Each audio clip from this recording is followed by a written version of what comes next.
Actress Shalini Anushka அவர்களோட செயலை பார்த்து ரொம்பவே எமோஷ்னல் ஆகியிருக்காங்க அப்படிங்கிற ஒரு தகவல் தான் சமீபத்தில் கிடச்சிருக்கு. அது என்ன ஏது அப்படிங்கிற கம்ப்ளீட் டீட்டெயில் தான் இந்த ஒரு வீடியோவில் நம்ம பார்க்க போகிறோம். First of all actress Shalini அவர்களுக்கு சமீபத்தில் மைனர் சர்ஜரி ஒன்று நடந்திருந்துச்சு. அவங்களோட கையில் ஏதோ ப்ராப்ளம் இருந்திருக்கு, அதை அசால்ட்டாகவே அவங்க விட்டுருந்துருக்காங்க. அண்ட் அது கொஞ்ச நாளில் சிவியர் ஆகி இப்போ சமீபத்தில் அவங்க சர்ஜரி பண்ணியிருந்தாங்க. கிட்டத்தட்ட ஒரு வாரம் அவங்க ஹாஸ்பிட்டலில் தான் பெட் ரெஸ்ட் எடுத்திருக்காங்க.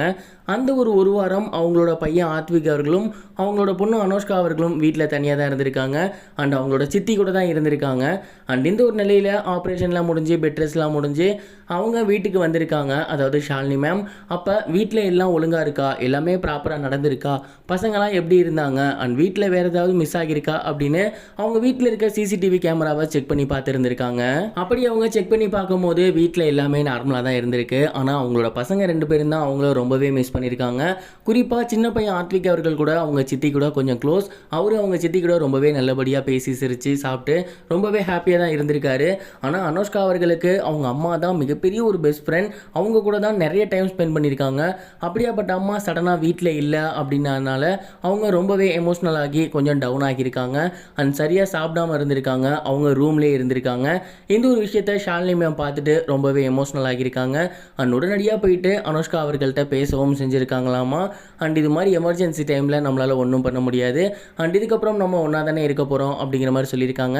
அண்ட் இதுக்கப்புறம் நான் இல்லைனாலுமே நீங்கள் நேரத்துக்கு சரியாக சாப்பிட்டு சரியாக தூங்கணும் அப்படிங்கிற மாதிரி அஸ் அ மதராக அவங்களோட ஒர்க்கை அவங்க கரெக்டாக பண்ண சொல்லியிருந்திருக்காங்க.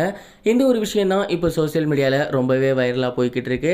அண்ட் இந்த ஒரு விஷயத்தை பார்த்ததுக்கப்புறம் எந்த ஒரு தாயாக இருந்தாலுமே அவங்க பையங்க அல்லது அவங்க பொண்ணுங்க சாப்பிடாமல் இருந்தாலோ இல்லை ரொம்ப கஷ்டத்தில் இருந்தாங்களோ பார்த்த உடனே கண்டுபிடிச்சிருவாங்க. அதையே தான் ஷாலினி மேமும் பண்ணியிருக்காங்க அப்படிங்கிற மாதிரியான கமெண்ட்டை பண்ணி வந்துட்டு இருக்காங்க. இது ஒரு புறம் இருக்க ஆக்டர் அஜித்குமார் அவர்கள் சமீபத்தில் புதுதாக ஒரு கார் வாங்கியிருக்காரு, அதுவும் துபாயில் வாங்கியிருக்காரு அப்படிங்கிற ஒரு நியூஸ் வெளியாகி ரொம்பவே வைரலாக போய்கிட்டு இருக்கு. ஆக்டர் அஜித்குமார் அவர்களுக்கு சினிமா எந்த அளவுக்கு பிடிக்குமோ அதே அளவுக்கு காரும் பிடிக்கும் அப்படிங்கிறது நமக்கு நல்லாவே தெரியும். அண்ட் அவர் ஒரு ரேசரும் கூட. இப்போ கூட நிறைய தடவை அவர் ரேஸ்லாம் போயிருக்காரு. சமீபத்தில் அவர் துபாய் போயிருந்தார். அங்கேருந்து அசர்பைஜான் ஷூட்டிங்க்கு போயிருந்தார். அங்கே ஷூட்டிங் முடிஞ்சிருச்சு. ஃபெராரி அப்படிங்கிற ஒரு காரை அவர் பார்த்துருக்காரு. அந்த காரை பார்த்த உடனே ரொம்பவே சூப்பராக இருக்குது, நல்ல மாடலாக இருக்குது, இந்த கார் நமக்கு வேணும் அப்படின்னு அஜித்குமார் சார் அந்த ஒரு ஃபெராரி மாடலை பார்த்த உடனே வாங்கியிருக்காரு. அந்த காரோட ரேட் அப்படிங்கிறது கிட்டத்தட்ட 9 கோடிக்கும் மேலே அப்படிங்கிறது தெரிய வந்திருக்கு. குறிப்பாக துபாயில் இருக்க கார் அப்படிங்கிறதுனால அதில் ஏகப்பட்ட ஃபியூச்சர்ஸ் இருக்கும் அப்படிங்கிறதும் தெரிய வந்திருக்கு. அஜித்குமார் சார் ஒரு கார் பிரியர் அப்படிங்கிறது நமக்கு நல்லாவே தெரியும்.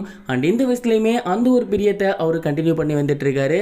ஏற்கனவே அவர் வீட்டில் பல கார்கள் இருக்கு, அதில் இந்த புதுசான ஃபெராரி காரும் ஆட் ஆயிருக்கு. இது வரைக்கும் கனெக்டிங் டிவிக்கு சப்ஸ்கிரைப் பண்ணனா மறக்காம சப்ஸ்கிரைப் பண்ணிக்கங்க. உடனடி அப்டேட்ஸ் பெறுவதற்கு நோட்டிஃபிகேஷன் பெல்லையும் கிளிக் பண்ணிக்கங்க.